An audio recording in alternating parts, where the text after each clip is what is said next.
Eddie, Texas. You're first up in this hour. Go ahead. You're on the Wilkow Majority. Hello. Andrew, your show's on fire today. Thank you. I love Julie Kelly.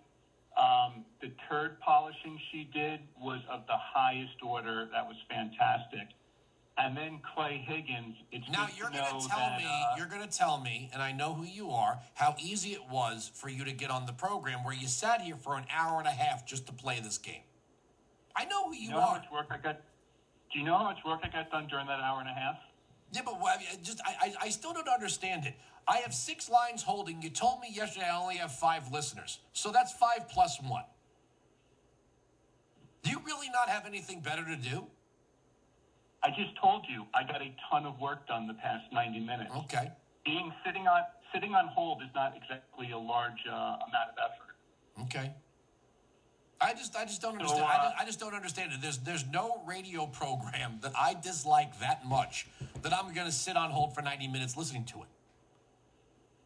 So here's why I called. What did you think of President Trump's interview last night where he fawned and drooled like a schoolgirl over all the autocrats of the world? That was pretty cool, right? I mean, Joe Biden's foreign policy is really working out, isn't it? It's really working out. This isn't about...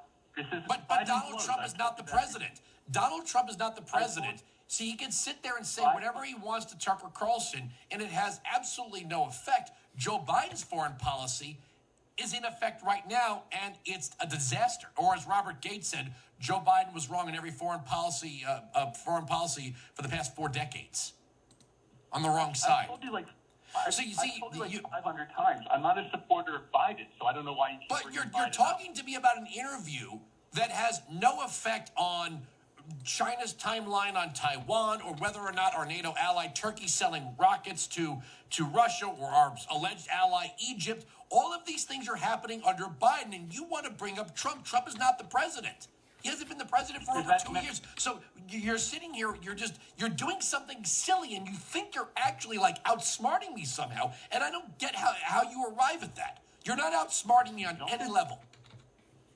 Don't get your panties in such a rush. Don't get your panties in such. Okay, you're not achieving anything.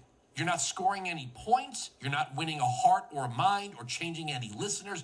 I put you on because I've made it my policy to put on opposition callers first. But you're not achieving anything. You're not proving me wrong. You're not proving yourself right. You have not identified a better solution to a problem. You're just like Trump said last night. Trump said stuff and I don't like it. Yeah, I didn't interview him. Go bother Tucker Carlson with this. Are you like Tucker, where you're afraid of your audience? How am I afraid of my? What? I'm afraid of my audience. What do you mean I'm afraid of my audience? Oh, because if you really spoke your mind, and you spoke what you believe, because I think you're a pretty sharp guy. And look, you're living in Morris County. You're not like in the Midwest somewhere. Okay, so you're telling me you're creeping me. All right, you're going to dox me next? No, I won't. I could, but I won't. Oh, okay. So now you're threatening me. All right. No, do what you're going to do. Hey, pal, do what you're going to do.